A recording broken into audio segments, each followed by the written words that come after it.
পাইলো পাইলো পাইলো ৰে হৰি পদ পঙ্কজৰ ধূলি ব্ৰহ্মাশৰে তীৰে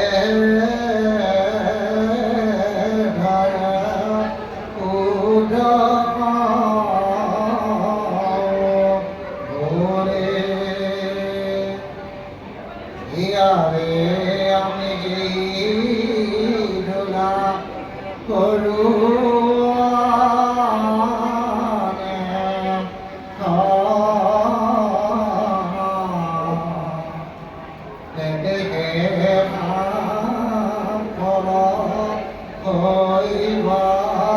জানিবা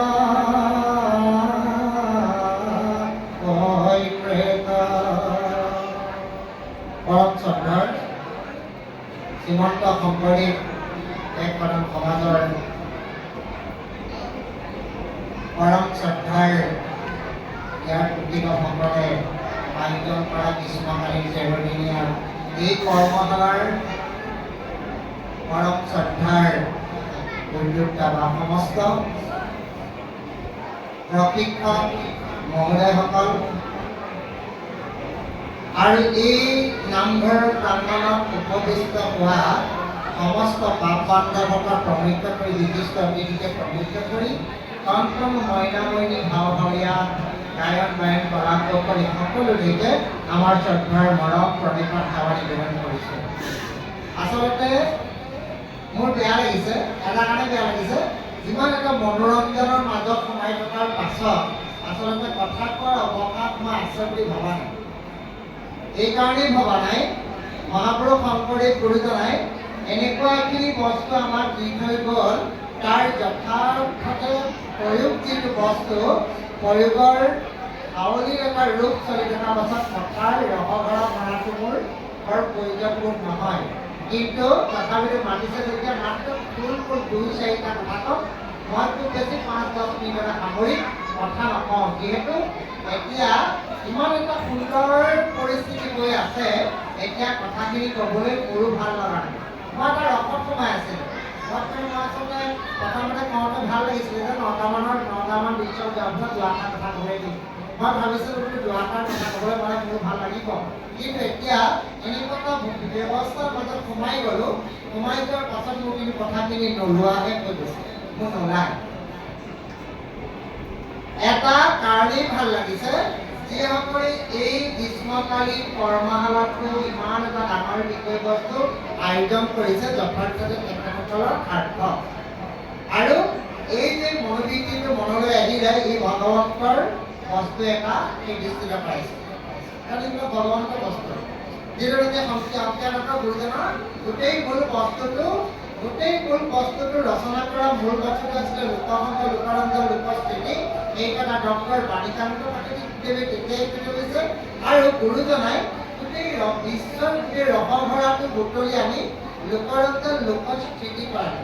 আৰু ইয়াত কি কৰালে, ভগৱন্তৰ কেন্দ্ৰিক উপাসনাৰ মাধ্যমেৰে সমস্ত লোককে কৃষ্ণ কেন্দ্ৰিত কৰি গঢ় দিলে। সকলোৱে কৃষ্ণক বিকট কৰালে।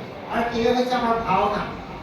প্ৰথমতে যদিও চিহ্ন যাত্ৰা 1964 চনত মহাপুৰুষ শংকৰদেৱে চিহ্ন যাত্ৰাই পাতনি মেলিছিলে। 1964 চনত এই ভাওনা, 68 চনত এই ভাওনা কৰাইছিলে। তাৰ পৰৱৰ্তী পৰ্যায়ত আমাৰ ভাওনা বহুত জন্ম হ'ল। অংকীয়া নাট, সংস্কৃত নাটটো আছিলে, পৰ্যায় নাট, ঘোঁৰা ভাওনা, এনেকৈ কৰি কমিটি ভাওনা, বাৰেচৰীয়া ভাওনাকে আদি কৰি বহুত ভাওনাৰ জন্ম হ'ল। কিন্তু ভাওনা ই মূলতঃ ভাওনা কৰি আছে বুলি ক'বৰ পৰা এটা ফল আছে, যিহেতু মানুহৰ এটা মনত এই যে ক্ৰিয়াটো কৰি আছে। আজি যে এই লক্ষণ মইনামণিসকলে ইমান সুন্দৰ হাউলি লগোৱাৰ কামবোৰ কৰিছে, আপোনালোকে যে চাইছে, তাৰ পৰা তৃপ্তি লভিছে, এই হৃদয়ত যে আপোনালোকে এটা অনুভূতি কঢ়িয়াইছে।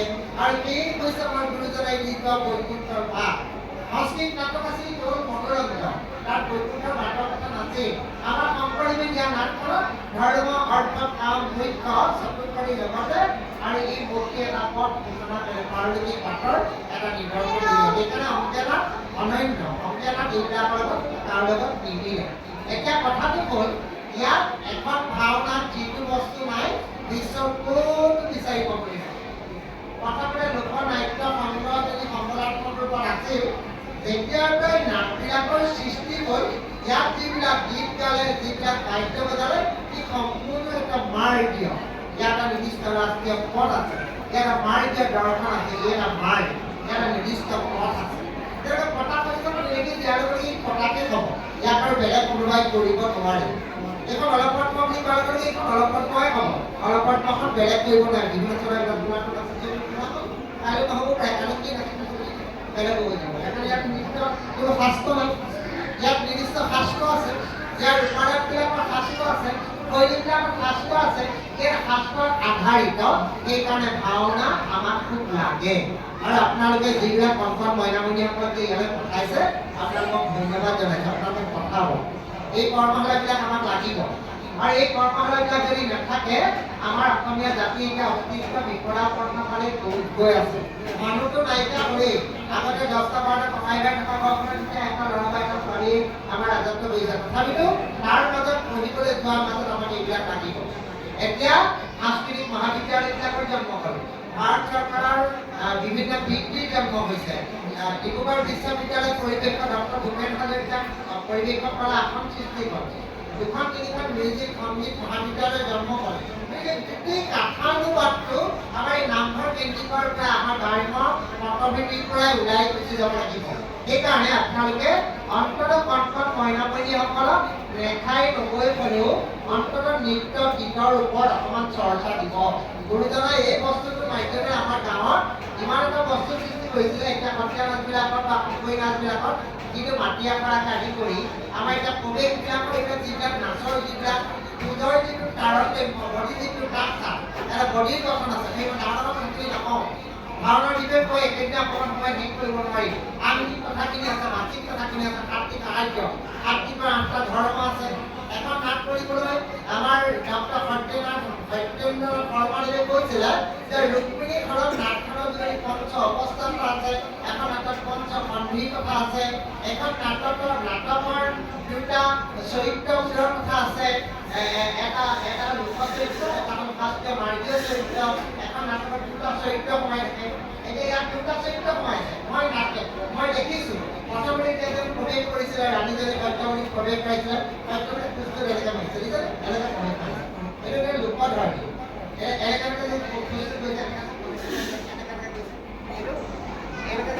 গৈছে লোকধৰ্মী মাৰিছে কিন্তু যেতিয়া শিৱই যেতিয়া প্ৰৱেশটো কৰিছে দেখিছেনে তাত কোনো অকল নাট্যধৰ্মীহে কি কৰে গতিকে নাট্যধৰ্মী লোকধৰ্মী 2টা বস্তু ইয়াত সংযোজন আছে এই নাট সেইকাৰণে আমাৰ নাটবিলাক যেতিয়া চাবলৈ যাওঁতে আমাৰ এইকাৰণে ভাওনাচৰ দৰ্শকসকলক উত্তৰ প্ৰথমতে কৈছে আহে সামাজিক বাহামু জাতিৰ কথা কৈছে ওই পৰৱৰ্তী সভাপতিয়ে প্ৰৱেশ কৰি আহিব তাৰ এক সাৱৰণে দেশ নহ খুব নহ নিৰন্তৰে কৰিবলৈ সাৱধান কৰি প্ৰথমতে পাতি কৈছে এই ভাওনা চলাই আহিলে বুদ্ধাটো মন কৰে বিকশিত হৈ বুদ্ধ মনেৰে অন্তঃকৰণেৰে ভাওনা চাব জানিব লাগিব তাতে প্ৰেমবোধ আছে এতিয়া এই চৰিত্ৰবিলাকে যে প্ৰৱেশ কৰিলে ইয়াত পুৰুষ চৰিত্ৰ 4টা প্ৰকাৰে প্ৰৱেশ কৰে পুৰুষৰ চৰিত্ৰৰে 4 প্ৰকাৰ ধীৰললিত ধীৰোদাত্ত ধীৰপ্ৰশান্ত ধীৰললিত ধীৰোদাত্ত ধীৰউদ্ধত নায়িকাবিলাকে যে প্ৰৱেশ কৰিছে নায়িকাবিলাকে যে প্ৰৱেশ কৰিছে পুৰুষ কিজনৰ কথা কোৱা নাই নায়িকাই পুৰুষ কিজনৰ কথা কোৱা নাই যেনে ৰুক্মিণী সত্যভামা শচী এই অষ্টবিধি নায়িকা প্ৰকাৰ নায়িকাবিলাক 8টা ভাগত প্ৰৱেশ কৰে সেইকাৰণে প্ৰথম ঘৰে আহিলে ভগৱন্ত আহিলে পুত্ৰধা অহাহেঁতেন পুৰুষ তাণ্ডৱ নাছিলেহেঁতেন ভগৱন্ত পুৰুষ বৈষ্ণৱখনত আহিছে তাৰ পাছতে এটা বিৰুদ্ধৰ চৰিত্ৰ সৰু ল'ৰাটা প্ৰৱেশ কৰি দেখিলে তাৰ ভূমিকাক্ষাটি আহিছে এতিয়া কিন্তু মাজে মাজে ভাওনাবোৰত লম্ফজম্ফৰো বেছি দেখা যায় আজি কিন্তু এইটো গতানুগতিক লম্ফজম্ফৰে গতি কৰা নাই আমাৰ সৰহসংখ্যক নাটে এতিয়া গাঁওবিলাকত লম্ফজম্ফৰে ভাওনাৰ মূল কাঠানুগতিৰ পৰা আঁতৰি গৈছে মানে এজন ধীৰললিত চৰিত্ৰ এইটো উলিয়াব নালাগে এইটো উলিয়াব নালাগে নহয় কাৰণ বৈক্য বেলেগৰ মাত্ৰ 5 প্ৰকাৰহে কিৰুভেদ আমাৰ 13 প্ৰকাৰ এই কিৰুভেদে ভেদ কৰি আমাৰ 13 প্ৰকাৰ আমি যেনেকৈ দৃষ্টিভেদ কৰি দৃষ্টিভেদ ভট্টলি নাট্যশাস্ত্ৰই 36 প্ৰকাৰ দিছে অভিনয় আপোনাৰ 8 প্ৰকাৰ দিছে। এই 36 প্ৰকাৰ দৃষ্টি ভেদৰ লগত 3টা ভাগ আছে। এটা ভাৱৰ দৃষ্টি, এটা ৰসৰ দৃষ্টি, এটা সঞ্চয়ী দৃষ্টি।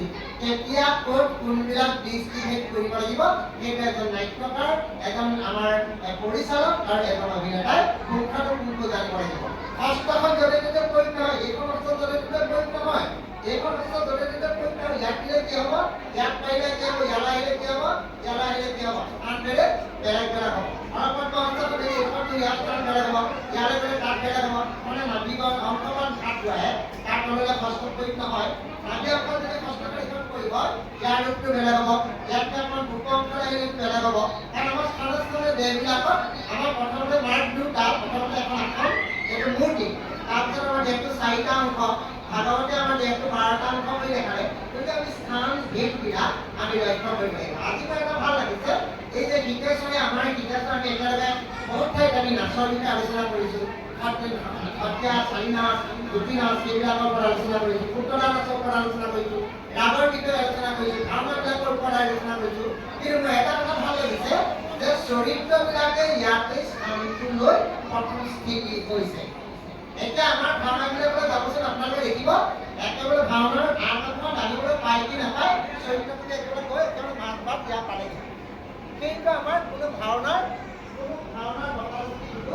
আমাৰ চৰিত্ৰ প্ৰতিষ্ঠা নাছিল। কাৰণ চৰিত্ৰটো স্থিতিয়ে নহয়, তাক আমি ভালকে দেখিবলৈ পাৰি ৰহিটোনে কি এতিয়া গৈ মাছ পালে যেতিয়া লেটিনখন মাৰি তাৰ স্থিতিটো নাই দে কি চৰিত্ৰ লৈছে স্থিতিয়ে নাই। আগতে সেইবিলাক কথা নাজানে মানুহবিলাকে, এইটোৱে যে ধীৰললিত চৰিত্ৰ যে ধীৰ উদ্ধত চৰিত্ৰ নাজানে। কিন্তু গাঁৱৰ ল'ৰাটো মাতি আনে, গাঁৱৰ মানুহবোৰ গোটাই আনি সেই মানুহবিলাকক চাই এইটো বোলে ভীম নদী বা এইটো নতুন নদী। আজি মোৰ এইটো ভাল লাগিছে, মই এই আমাৰ এজনক কৈ আছোঁ যে কৃষ্ণটো বৰ ধুনীয়া লাগিছে, শিৱটো যে শিৱ হ'ল, এতিয়া যে লাষ্টত এই টপিকটো আহিলে সঁচাকৈ টপিকটো কৈছে। এইবিলাক আমাৰ ধাৰণা। ভীমটো হ'লে যে শকত হ'ব লাগিব, সুন্দৰ এটা ল'ৰা ভীমটো দি, ইন্দ্ৰ হ'লে এটা যেন সুন্দৰ স্বৰূপৰ ইন্দ্ৰটো এটা ৰজাটোক আমি পুৰন্দৰ এটা ধুনীয়া ৰজা দিম। এই ঘটনাবোৰ কাঠা মূৰ্তিটো আমি নামঘৰৰ পৰা ওলাইছিলোঁ, সেইখিনি ভাঙিব আমি নালাগিব। এতিয়া কিন্তু আমি ক'ৰবাত ভঙা যে অনুভৱ হয়। প্ৰতিযোগিতাৰ ভাওনা প্ৰতিযোগীমুখী হৈ কিন্তু বহুত ঠিক হ'ল, তালমান গীতমানবিলাক ঠিক হৈছে, খোজবিলাক ঠিক হৈছে। যদি মই কিন্তু লম্ফ জম্ফটো 10 ফুটমান আগুৰি যোৱা কথাটো মই কিন্তু প্ৰতি ভাল নাপাওঁ। তেনেদৰে সূত্ৰধাৰ নাচখিনি 4টা ভাগত বিভক্ত। এটা হ'ল সূত্ৰ নাচ অংশ, 2 নম্বৰটো হ'লে ৰাগৰ নাচ অংশ, 3 নম্বৰ হ'লে মানে বট নাচ অংশ, তাৰপিছত আহিলে শ্লোক নাচ অংশ। গতিকে তাৰ লাইটছৰ কেন্দ্ৰিক কৰিব, কিন্তু সম্পূৰ্ণ তাণ্ডৱ নাচ, তাণ্ডৱৰ ভাগ আছে 7টা, গৌৰী তাণ্ডৱ, উমা তাণ্ডৱ, তেনেকৈ সংঘাৰ তাণ্ডৱ, এনেকৈ গোটেই লাইটছৰ তেনেকৈ ভাগ আছে 4টা। গতিকে আমাৰ গোটেই বস্তুবিলাক আমি কিন্তু শিকিব লাগিব, কৰিব লাগিব, আৰু আপোনালোকৰ ল'ৰা ছোৱালীক শিকাব লাগিব। আৰু এনেদৰে কৰ্মশালা পাতি ইয়াত মানুহ গোট খুৱাই পুংখানুপুংখ ভাল মানুহবিলাক আনি কৰ্মশালা দি তেতিয়াহে আমাৰ গোটেই নাট্য জগতটো বা নাচৰ জগত বা গায়ন বায়নৰ জগতটো শুদ্ধ ৰূপত থাকিব। নহ'লে মাজে মাজে ক'ৰবাত বিসংগতি হোৱাৰ নিচিনা লাগে। ইউটিউব চাই প্ৰৱেশ কৰা, ইউটিউবটো চাই বাদ্য বজোৱা, ইউটিউবটো চাই ৰাগ গোৱা, ইউটিউবটো চাই নাট্য কৰা, সেই কৰিবিলাক কিন্তু মই কেতিয়াও পচন্দ নকৰোঁ আৰু এইবিলাক হ'ব নালাগে। যিহেতু আমাৰ এইখনে আদালত, এইখন ডাঙৰ আদালত, নামঘৰ কেনেকৈ আমাৰ ডাঙৰ এখন আদালত আছে বুলি মই নাভাবোঁ। গতিকে নামঘৰত যেতিয়া আখৰা হ'ব তাতে পুংখানুপুংখ এই কথাটো আলোচনা হ'ব। আজি গীতেশ্বৰ মোৰ এইকাৰণে ভাল লাগিছে যে আমাৰ যিবিলাক গতানুগতিক চৰিত্ৰ যিটো ধৰণে ইয়াৰ পৰাই প্ৰৱেশত প্ৰস্তুতি কৰাইছে, হয় বিৰুদ্ধৰ চৰিত্ৰটো আপুনি উদ্ধত হ'ব পাৰে, তাৰ চৰিত্ৰটো উদ্ধত হ'ব লাগিব, কাৰণ মানুহটো উদ্ধত, তাৰ ভৰিপুষ্ট হয় ওপৰলৈ যাব, মানে ভৰিপুষ্ট একদম 5 ফুটৰ ইয়ালৈ স্থান আছে। তেনেকৈ বৈষ্ণৱ স্থান দিয়ে আমাৰ বিষ্ণুটো এটা পৰুৱা, এটা ৰামত ক্ষত্ৰিয়, কিন্তু ক্ষত্ৰিয় হ'লেও এনেকুৱা ৰামত যদি এনেকৈ যুদ্ধ কৰি যাব ভাল লাগিব নে?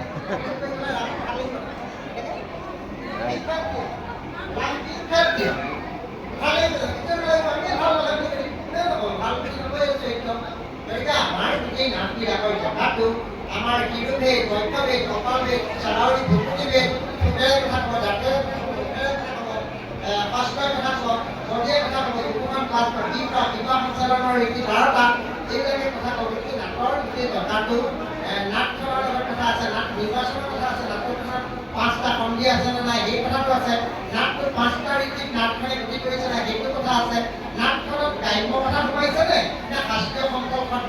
এইখনত আছে কবে কিনি পাৰিছে ভিতৰি 5টা এখন 5টা ভিতৰি আছে নে নাই এইখনতো মই গতিকে তেনেকৈ ধৰণে কথাবোৰ আহিব লাগিব। গতিকে মই আপোনালোকক মই ইমান সহজতে কথাখিনি কোৱা এটাই উদ্দেশ্য, ইমান সুন্দৰকৈ আহিলে যেতিয়া বিপদটো প্ৰৱেশ কৰিলে মোৰ চকুপানী ওলাই গ'ল। কেলৈ ওলাই গ'ল জানেনে? এটা আপুনি মোৰ দৃষ্টিত দেখিছে মানে এটা মনোৰঞ্জন সুন্দৰ, ই মনোৰঞ্জনে ই কলাহে এটা মোক এই বিপদৰ চকুপানী লৈ আহিব পাৰিলে মানে কেলৈ লগালে সেই বিপদটোৱে মোক মানে ভাল লাগে। শিৱৰ যিটো গঠনৰ কাঠামোৰ, শিৱ আহিলে যিটো কাঠামোৰ বা শিৱৰ যিটো বডি কালচাৰ বা মানে চকুৰ যিটো চাৱনি আত্মবাৰৰ যিটো ধাৰা সেইটো মোক ভাল লাগিলে। গতিকে তেনেধৰণে মোক লক্ষীমপুৰ যাওঁতে মোৰ বহুত ভাল লাগিলে। গতিকে কিন্তু মোক চৰিত্ৰ ইমান সুন্দৰ মনোগ্ৰাহী কৰিছে।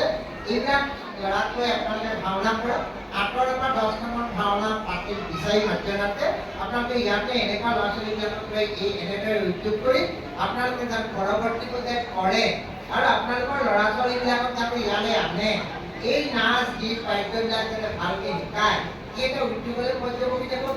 এটা শিক্ষা কেন্দ্ৰিক এটা অৰ্থনৈতিক দিশলৈ পৰিৱৰ্তিত হৈছে।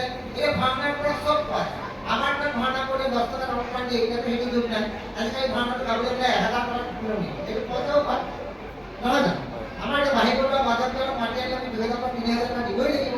তেওঁলোকৰ মানে ধৰ্ম শিকাইলে অৰ্থনৈতিক দিশলৈ গতি কৰিলে এতিয়া পইচা চবেই দিব লাগিব, আজি শিকাবলৈ আমি দিব লাগিব। গতিকে এটা সকলোৰে কাৰণে আজি শিকাইছে কালি বেলেগজনে শিকাব, কালি কোনোবা এজনে শিকাব, সকলো কাৰণে সমান। গতিকে মই এটাই অনুৰোধ থাকিলে আপোনালোকে এই গাঁৱলৈ মই আহিলেও ভাওনাৰ বিষয়ে ক'বলগীয়া কথা ধেৰ আছে। মই চালাইৰে মাত্ৰ সোমালোঁ। মোৰ এতিয়ালৈকে 20খনমান নাট হৈছে, আপোনালোকে দেখিছে। মোৰ সেইখন নাটৰ ভিতৰত আমাৰ অম্বাহৰ নাট 3খন আছে। মোৰখন যিখন আমাৰ সাংস্কৃতিক নাট্য দল বাবুৰ পৰাহে পাতি আছে, এখন মোৰ নাম আছে। এইখন অমৰ এতিয়া নাটবোৰ অসমত বিকাৰ হৈছে। তাৰপিছত 500জনীয়া নাট্যগোষ্ঠীয়ে পাতিছে মোৰ নৱোবৰ অঞ্জনৰ পাৰ্টি, সেইখন নাটক খুব বিখ্যাত হৈছে। আৰু এখন ভূপৰ্ণ উপাখ্যান ঢুলুকাৰী মুক্তিলাল, সেইখন নাটটো মানুহে চাইছে খুব হাঁহে ভাল পায়। কোনোবাই কয় এই এডালমান মাইকী দিলে, মই এটা স্ত্ৰী চৰিত্ৰ বছৰ খুব গাওঁ নহয়, সেইকাৰণে মোক কোনোবাই কয় যে স্ত্ৰী চৰিত্ৰ নিজে গালে কাৰণে ইয়াত 11জনীমান মাইকী নাটখন দি মই নাটখনে বিচাৰিছে 11জনী মাইকী দিবলৈ কাৰণে দিছোঁ। 11জনী নায়িকা আছে নাটখন গতিকে খুব সুন্দৰ নাট, আপোনালোকে চাব পাৰিব, বৰ ভাল পাব। গতিকে ভাল কেইবাটাও দলে কৰি আছে। তেনেধৰণে মই দিহানামৰ ওপৰতো 2-4টা কথা লিখি আছোঁ। জ্ঞানামৰ ওপৰতো লাগি আছোঁ। জ্ঞানামৰ কিতাপ এখন আছে। আইনামৰ ওপৰত মই তাকে 2-4টা কিতাপ এখন ওলালে। তাৰপিছতে ফুলৰ চানেকিবিলাক আপোনালোকে মোক পাইছে, মই দিগন্ত হৈ কেম্পত ফুলৰ চানেকি আপোনালোকে কমেণ্ট। মই প্ৰথম উলিয়াইছিলোঁ অসমত ফুলৰ চানেকি, এতিয়া মোৰ গোলাখন চানেকি ওলালে। ফুলৰ ফুলৰবিলাকৰ এইবিলাক সৰু সৰু কামবিলাক কৰি আছোঁ। কৰি থকাৰ দিনত মোৰ উদ্দেশ্য আছে, উদ্দেশ্যখিনি এতিয়া মই নকওঁ। এদিন এটা দিন আহিব আপোনালোকক সেইখিনি কথা কওঁ। সেই দুদিন আৰু অলপ দিন আহিবলৈ বাকী আছে। মই সেইদিনা আপোনালোকৰ এনেকৈ নহয় আপোনালোকে গম পাব সকলোৱে। গতিকে মই তাৰ কাৰণে লাগি আছোঁ। এটা আমাৰ নিজস্ব বস্তু কিছুমান থাকি যাওক বুলিয়ে কাম কৰি আছোঁ, এইবিলাক লাগি আছোঁ। গতিকে আজি মোৰ বৰ ভাল লাগিলে। আপোনালোকে অন্ততঃ কণকণ মইনামণিসকলক আনি এতিয়া সৰুৱে হাতত ল'লে আলটা, এতিয়া মুখে চুখে লাগিলে আৰু আমাৰ ভাওনা আছিলে সেইটোৱে। আগতে আমাৰ ভাওনা সেইটোৱে। আমাৰ ভাওনা এটা ল'বলৈ হ'লে তৰুৱা কি বনাম, বাঁহৰ ঘৰত চিচুকে আৰু 5 দিনকৈ ভাওনা চিচুকে ভাওনাখন চাই 5টা তৰুৱা বনালে, সেইটোৱে আমাৰ ভাওনা। আমাৰ ভাওনা সেইটোৱে। কুকুৰা পাতি বিচাৰি আগদিনা কুকুৰা পাতিবিলাক 5টা কাঠ ঘৰে ঘৰে কুকুৰা হাঁহ পাতি বিচাৰি সেইটোৱে আমাৰ ভাওনা। আমাৰ ভাওনাৰ গুৰুজনৰ প্ৰাণ, গুৰুজনাই ইয়াতে সমস্ত ভাৰ ইয়াতে কৰিব। সেইকাৰণে ভগৱন্তৰ যোগেদি আমাৰ যাতে মানুহবিলাকে ৰাম বুলি সংসাৰ কৰিব পাৰে। আৰু সেইকাৰণে আমাৰ সূত্ৰধাৰ প্ৰথম আহিছে 4 ফুট 70 ফুট। আমাৰ সূত্ৰধাৰ এইবাৰ প্ৰথম 70 ফুটতে এই গীত দিছে। আৰু আগৰ পশ্চিম তেওঁলোকৰ পঞ্চপদী 5 ফুট কাঠ আহি তেওঁলোকৰ পৰিপাত্ৰ লগত গৈ তেওঁলোকৰ পানী ছটিয়াই। কিন্তু আমাৰ 4 ফুট সূত্ৰধাৰ আহি 3 ফুট পিছলৈ আহি নাচিব। তাৰপিছত তেতেলাই কিমান ভাল বস্তু আনি হৃদয়ত থ'ব, সষ্টই কথা কয় কিমান ভাল বস্তু আনি হৃদয়ত ভৰাব, বেয়াবোৰ পেলাব। তাৰপিছত গোটেই মানুহবিলাকক সজাগ কৰিব যে আপোনালোকে ভালকে চাওক, সাৱধান হওক, সাৱধানে ভাওনা চাওক, সাৱধানে কৰি গোটেই নাট্য থকা পাতনি মেলে আপোনালোকে এই যে উপভোগ আজি কৰিছে এনেদৰে যাতে চিৰদিন উপভোগ কৰি থাকে তাৰ প্ৰতি মই সকলোৱে আশা বিনয় অনুৰোধ জনাই কণকণ মইনামণিসকলক যাতে সকলোৱে আনে এনেদৰে যাতে ইয়াত আৰু সকলোৱে আহিব। ইয়াত আমাৰ কোনো ধৰ্ম নাই, ইয়াতে চব আহিব পাৰে, ভাওনালৈ চব আহিব পাৰে। ভাওনাতে কোনো ধৰ্ম নহয়, ই কিবা বামুণীয়া নাহে, ই সংঘৰ নাহে, ই অনাসংঘৰ নহয়, এইবোৰ কথা নাহে। ভাওনালৈ চব আহিব পাৰে, সকলো আহিব, ভাওনা সকলোৱে ল'ব, সকলোৱে পাতিব। ই আমাৰ কাম্য আৰু ই আমাৰ হৃদয়ৰ স্পন্দন। ভাওনা হ'ল পাৰলৌকিক এটা সম্পদ, গুৰুজনাই দিয়া এটা সত্তা। সকলোলৈকে গুৰুজনাৰ সকলোৱে চৰণত সেৱা জনাই মোৰ এই দুআষাৰ ইমান কথা কৰি জয় গুৰু শংকৰ কৃষ্ণ।